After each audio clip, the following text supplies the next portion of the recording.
It is almost always an early morning for Hamzat Lawal, and this day is no different. He presently leads an international non-governmental organization which demands that every minute matters.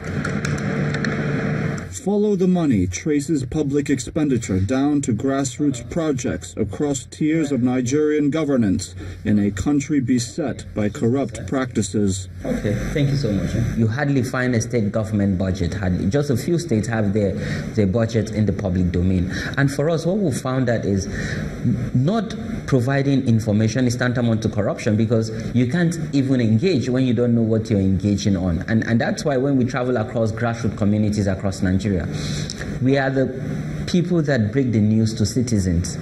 That, are you aware that money has been enacted either by your local authority or the state or the federal government for your primary school, for your primary health care center? It is the domino effect across the continent he is most proud of. And Follow the Money is now a Pan-African movement that started in Nigeria, and I'm always excited to say this. It's a product of Nigeria by Nigerians, and now Follow the Money is it's in Kenya. Follow the Money is in the Gambia, and we're quite excited about it because there's a new dynamic in Kenya. Hamzat is one of thousands of young Nigerians not waiting to make an impact on communities by dint of patriotism and tireless effort.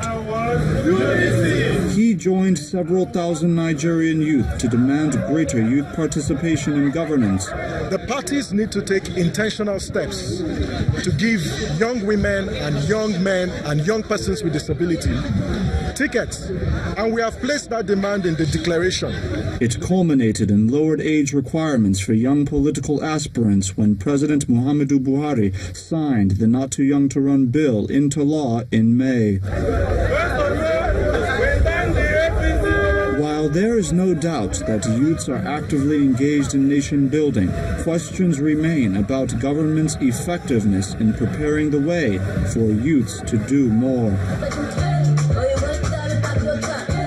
On this, the Senior Special Assistant to the President on Job Creation and Youth Employment says the federal government's investment in social uplift is unprecedented and geared toward the enablement of greater youth participation in nation building. Inbuilt are also conditions to help them grow out of poverty, which is why we call it a conditional cash transfer.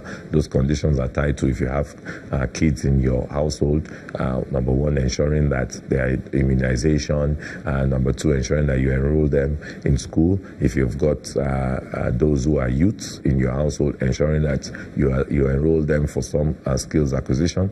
The new generation's move to improve communities and develop successors with limited access and resources reminds of a great hope once found in the eyes and hearts of the founding fathers, newly freed from the constraints of colonial rule.